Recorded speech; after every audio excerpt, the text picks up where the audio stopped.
সম্প্রতি শেরপুরে বন্যার পানির উচ্চতা ছিল প্রায় 15 ফুট, যা এই যাবৎকালের সর্বোচ্চ। গত সপ্তাহে মেঘালয়ের ঢলের সাথে প্রায় 450 মিলিমিটার বৃষ্টির পানি যোগ হলে বন্যা তীব্রতর হয়। এতে ভোগায় মহারশী কংস নদী বিপদসীমার ওপর দিয়ে প্রবাহিত হয়। গবেষকরা বলছেন, মৌসুমী বায়ু যাওয়ার আগে অতিবৃষ্টির জন্যই 1.5 মাসে দুবার বন্যা হয়েছে ময়মনসিংহ, শেরপুর, ফেনী এবং কুমিল্লায়। এ নিয়ে আলোচনা করতে আমাদের সঙ্গে যোগ দিচ্ছেন ময়মনসিংহের জেলা প্রশাসক মফিদুল আলম। জনাব মফিদুল আলম, আপনাকে স্বাগত জানাচ্ছি। জানতে চাই যে ময়মনসিংহে বন্যায় কি পরিমাণ মানুষ ভোগান্তিতে পড়েছেন, আপনারা কি সেটি পরিসংখ্যানের মধ্যে আনতে পেরেছেন? হ্যাঁ, ধন্যবাদ আপনাকে।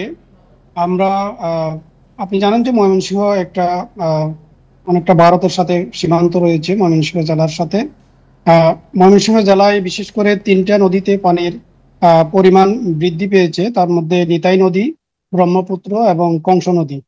আপনারা জানেন অনেকেই যে নিতাই নদীর সাথে ভারতের একটা মেঘালয় রাজ্যের পশ্চিম গারো এবং দক্ষিণ গারো পাহাড়ের সাথে একটা সংযোগ রয়েছে বাংলাদেশের ময়মনসিংহ এবং নেত্রকোনা জেলায়। যার কারণে ওই মেঘালয় রাজ্যে এই নিতাই নদীতে পানি বৃদ্ধির কারণে বাংলাদেশে কিন্তু পানির প্রবাহ বৃদ্ধি পায়, যার ফলে ময়মনসিংহের নেত্রকোনা এবং ময়মনসিংহ জেলায় ইতিমধ্যে প্লাবিত হয়েছে। বিশেষ করে আমার ময়মনসিংহ জেলার 3টি উপজেলা ফুলপুর, হালুয়াঘাট এবং দুপৌড়া উপজেলা এখানে বন্যা কবলিত হয়েছে। সবচেয়ে বেশি ক্ষতিগ্রস্ত হয়েছে আমার হালুয়াঘাট এবং দুপৌড়া উপজেলায়। দুপৌড়া উপজেলায় প্রায় 62,200 জন মানুষ পানিবন্দী, ক্ষতিগ্রস্ত এবং একইভাবে হালুয়াঘাটেরও অনেক লোকজন সেখানে পানিবন্দী বলা যায়। আমার হালুয়াঘাটে বিশেষ করে 7টি ইউনিয়ন ক্ষতিগ্রস্ত হয়েছে, একইভাবে দুপৌড়াতে আমার 7টি ইউনিয়ন, ফুলপুরেও প্রায় 3টি ইউনিয়ন সেখানে ক্ষতিগ্রস্ত হয়েছে। সব মিলিয়ে পানিবন্দীর সংখ্যা বলা যায় 1,50,000-এর বেশি। এবং আমরা ইতিমধ্যে অনেকগুলো পদক্ষেপ সেখানে গ্রহণ করেছি।